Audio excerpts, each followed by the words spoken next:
Oh, jeez.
The Office of the Prime Minister Press Office is the primary liaison between the Fourth Estate and the Office of the Prime Minister and Cabinet. Every day, we are working to build a more inclusive economy and a stronger, safer country. Hear all of the latest developments as the Davis administration carries out the broad mandate of progress and change. Our live weekly press briefings provide full access to current newsmakers on the most topical issues of the day. We facilitate prompt responses from cabinet ministers on the latest reports and get answers on the issues that matter to you. Will any penalties be levied against the company? OPM.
Good morning, everyone. Good morning.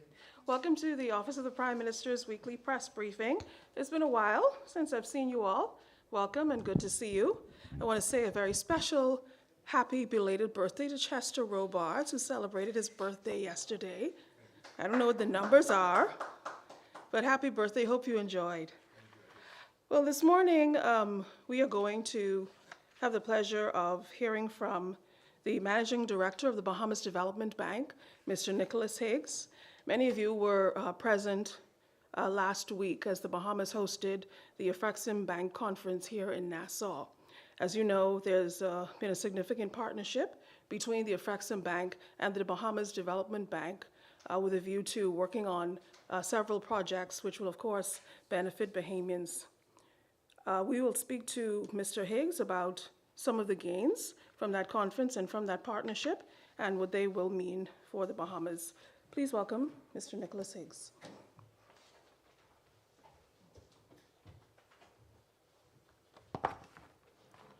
Good morning.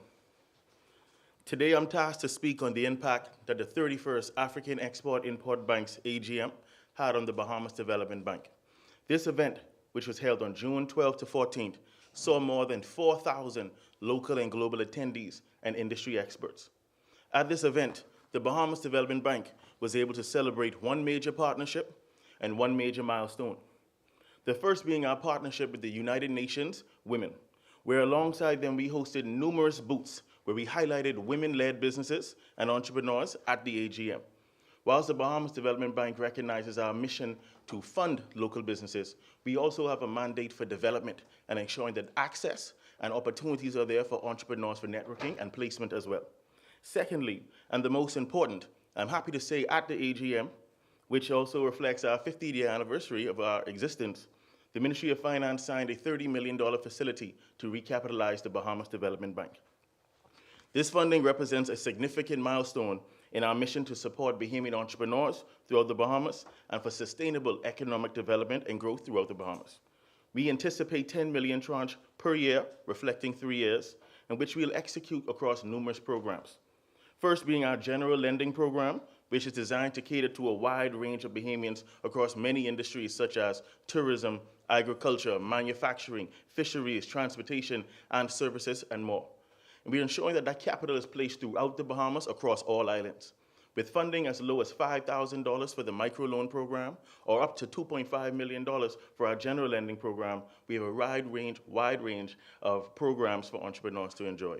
And a few specific of our programs is the Joint SDG Fund Concessional Loan Initiative, where we've collaborated with the United Nations agencies such as UN Women, UNESCO, UNDP, and FAO to provide concessional financing from 0 to 2% interest for qualifying businesses, particularly those owned by women-led businesses, youth, or persons with disabilities. With a focus on tourism, agriculture, and creative industries, this fund aims to propel businesses towards better opportunities. And as you notice, I'm mentioning a lot of international entities. The Bahamas Development Bank is not only focused on our local access, but also our regional access to provide more assistance to Bahamians. Our second program is our Green Lending Program, which promotes the adoption of electric vehicles throughout the Bahamas. We want to ensure that there's sustainability with low emissions throughout the country. Our third program is our Cash Flow Lending Program. We understand that entrepreneurs are not always looking for the traditional source of financing, and at times they may have shorter time periods required for these loans. And so we've now added the product and service for our Cash Flow Lending Program to ensure that entrepreneurs can have a wide range of experiences with the Bahamas Development Bank. Looking ahead, BDB is poised to introduce more innovative financing solutions and expand our support to various sectors. We are committed to creating new opportunities for Bahamians, driving innovation, and fostering sustainable development. In conclusion, the $30 million from Afrexim is not just a financial boost, but a catalyst for transformative growth and change in the Bahamas. And the Bahamas Development Bank is very excited to see new applications so we can execute on our mandate whilst utilizing these funds. Thank you. Questions, please? Ms. Higgs, are you able to speak about this, I guess the symbolic nature of this Afrexim import bank and its relationship to the Bahamas? I mean, we heard during the conference the fact that, this is really a bridge for the diaspora. And so does the money trickle down, or the opportunities for lending trickle down more to middle class and lower class Bahamians? Is this a step towards any of that? So the first thing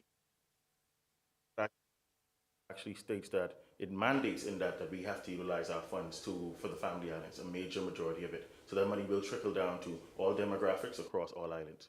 Secondly, when it comes to the impact it has on this country, with symbolicness from Afrexim to the Bahamas Development Bank hasn't seen international funding since like 98, 99. So what this really means is that there's a funder out there who sees the vision of what we're trying to accomplish and wants to partner on that. And this is an entity that is not only looking at the Bahamas, but looking at the Caribbean. This AGM being in the Bahamas was symbolic to put a highlight on our country to say entrepreneurship is important here. That's why that signing was so imperative. And so the symbolicness of Afrexim is critical for the success of the Bahamas Development Bank and the Bahamas as a whole. Who found who? Did they find us or we found them? That's a good question. They were recommended to us from the Ministry of Finance, similar to other financiers as well, go through a process. So we've looked at numerous financiers and we landed on them being the best, but it's recommended from the ministry. And could you talk about the businesses that are in the pipeline for this money? Has anybody gotten any of the monies yet? The funding hasn't arrived yet. It's been approved and we're just now going through the final legal paperwork. And so I anticipate by end of July, I don't want to speak out of school, but I'm hoping by end of July that it'll all be finalized for the funds to be available to entrepreneurs. Our pipeline, 5 million plus. And so, and again, this is without even our major marketing push of these programs, which we will start now. And so we expect that pipeline to grow quickly So entrepreneurs, if I'm speaking to you directly, please take this time to come to the office, contact us, and let's have a conversation about what we can do. I know the SBDC started to move business in your direction, but I guess individually, people may not have looked at the development bank because it hadn't been doing much in the past. Are you starting to see more traction now? So when it comes to partnerships, SBDC is a critical partner for us. They do considerable training. They offer the guarantee, so it only makes the opportunity for financing even much larger. So they provide a pipeline as well, a very healthy pipeline. The demand for entrepreneurs is heavy in the country, similar as Bahamas Entrepreneur Venture Fund and TDC, BIC, all of those are partners, and they'll help us ensure we have a good, healthy pipeline and a good experience for entrepreneurs. There's often a criticism of the ease of doing business here. How easy is it for aspiring and existing entrepreneurs to do business with the BDB? It's gotten better. I'll say coming into this bank, you have a long legacy of success. When you look at our staff, we have amazing staff at this bank. And so all it is really just increasing our efficiency, which we have been doing. And so we get better every day. And so I won't say that we're perfect, but under my leadership and my board and my team, we all have an emphasis on making sure that we do better when it comes to response times and getting approvals done. But what's critical is with this injection of funding, we are positioned to actually execute better now. And so the pressure's on us to do it right, which is an amazing pressure for us to have. Could you reiterate the importance and the partnership that you have with persons in the Orange community as far as development? I'll give a good example. So whilst we didn't have funding last year, we developed that financing, and it's solely for the Orange economy. So we're talking animation, filmography, movies, concerts, they'll do festivals.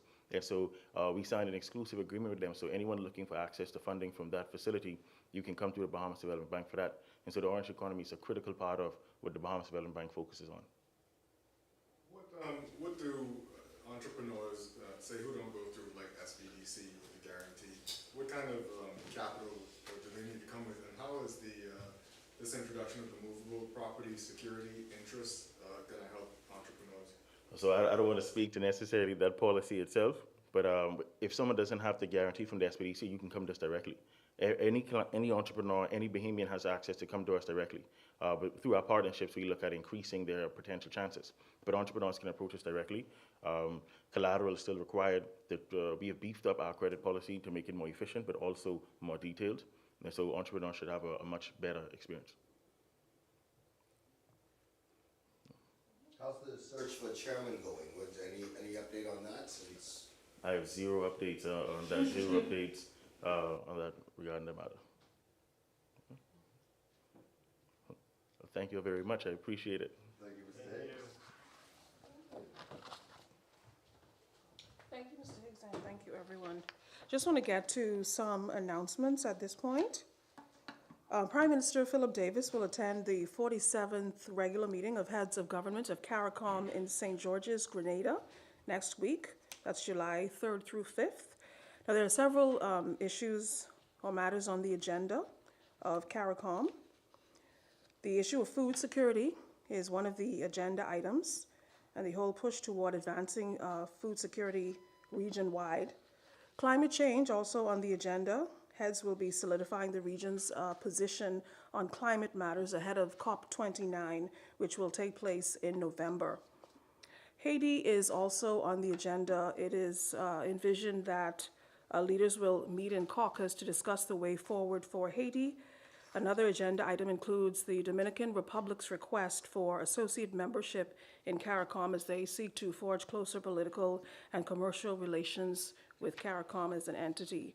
Now, I mentioned Haiti, which of course continues to be a priority matter in this region and certainly in the Bahamas. In the last week, there's been a major development there as Kenyan forces finally deployed in Haiti. They were on the ground in Haiti as of Tuesday, 400 of them.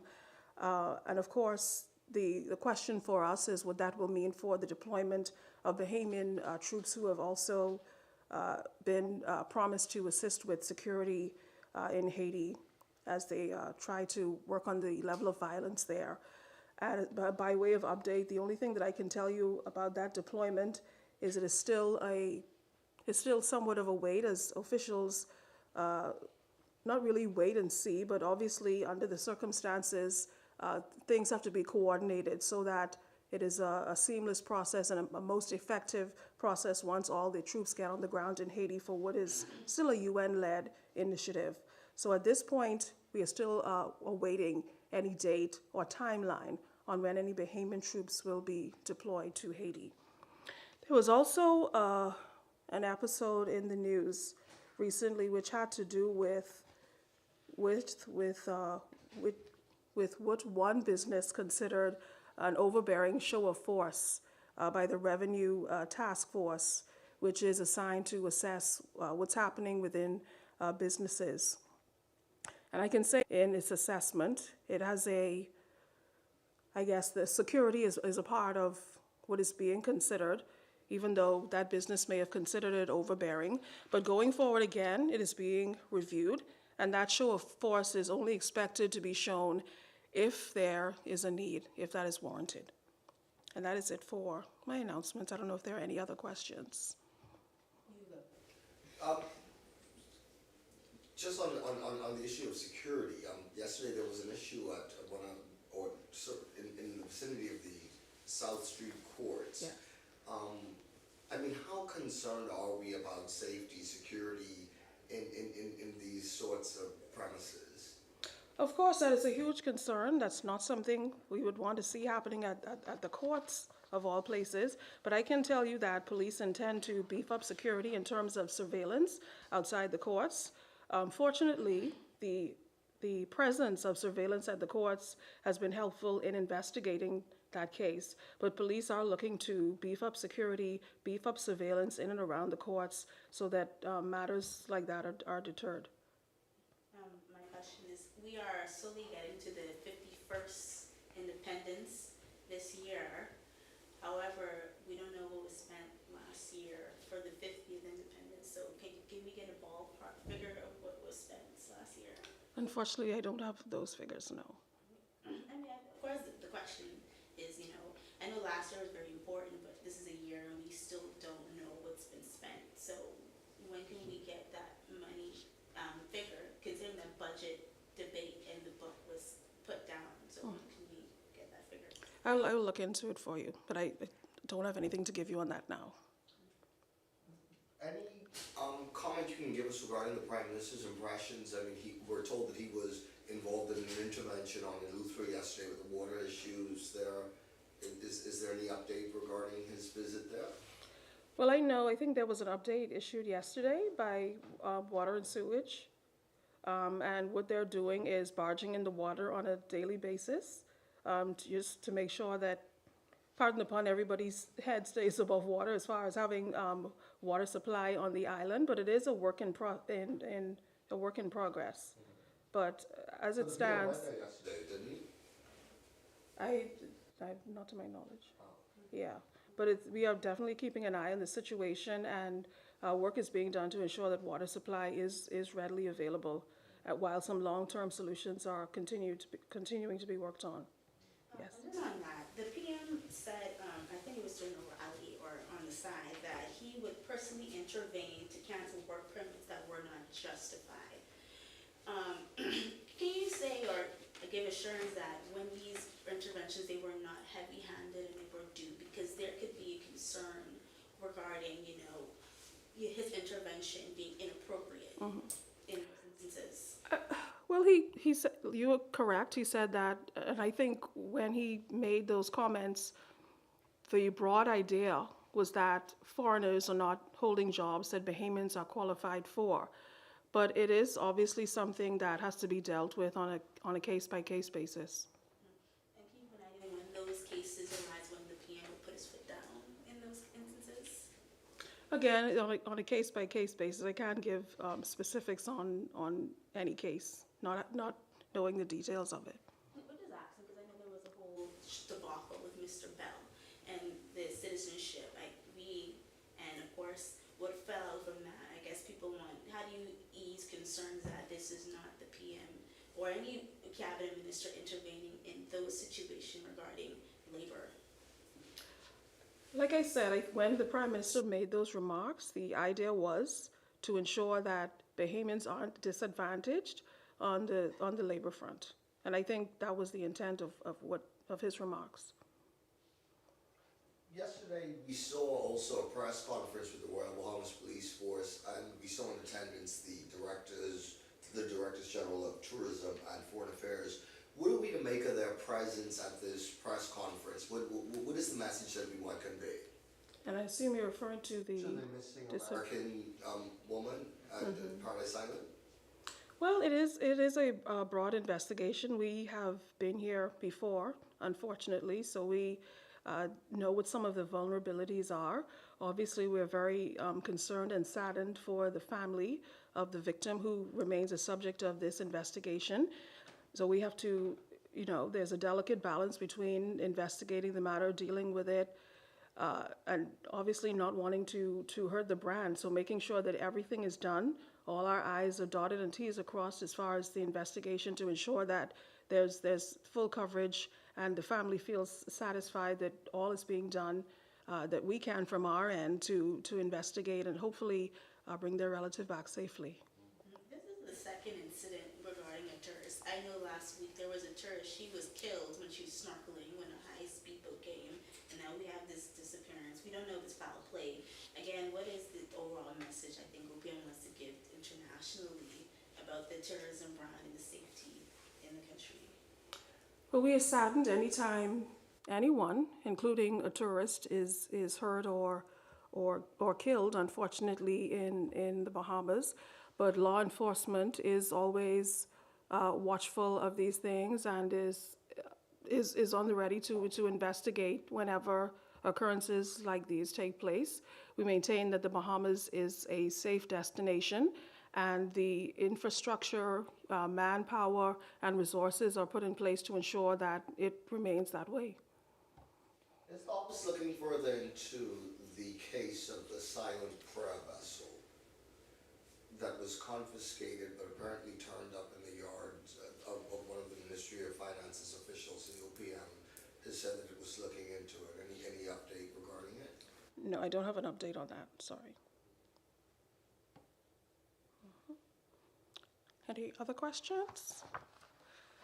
All right. Well, thank you very much, everybody. I want to introduce to you now DI Delights, which is responsible for this beautiful display on the side of the room here. I'll invite them now to come and tell us about their business, how they got started, and most importantly, what they have for us to taste.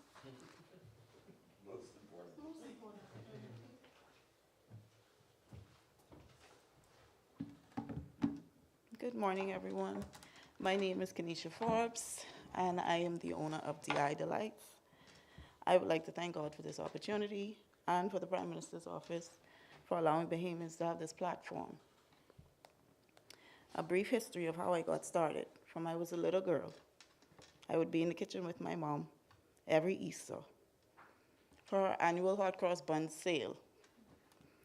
That's when the seed of baking was planted within. My mom bought my first mixer, so she saw something in me before I did. After she did, I ordered a turntable and some other tools, not knowing I was equipping myself for the business ahead. I would bake for family functions and friends, but nothing professional. But one day I sent a cake to a function within minutes. A photo was sent, an empty platter, and messages of how they could purchase this cake. And to this day, some of them are still very loyal customers. I contemplated and prayed if I would start this business. And Christmas 2019, DI Delights was born. This business venture is in honor of my late mom, Dolores Ianthe Forbes, hence the name DI Delights. We are a home-based business for now, and we offer a variety of cakes, cupcakes, Swiss rolls, muffins, shooters, and other delights. We offer services to any occasion, whether it's a wedding, meeting, office, birthday party, church events, anything. You can contact us at 429-6307 or WhatsApp us at 437-5413. Our email is didelights20@gmail.com or IG and Facebook, which is DI Delights. Once again, I would like to thank you all And I hope you enjoy the treats that we've had prepared for you.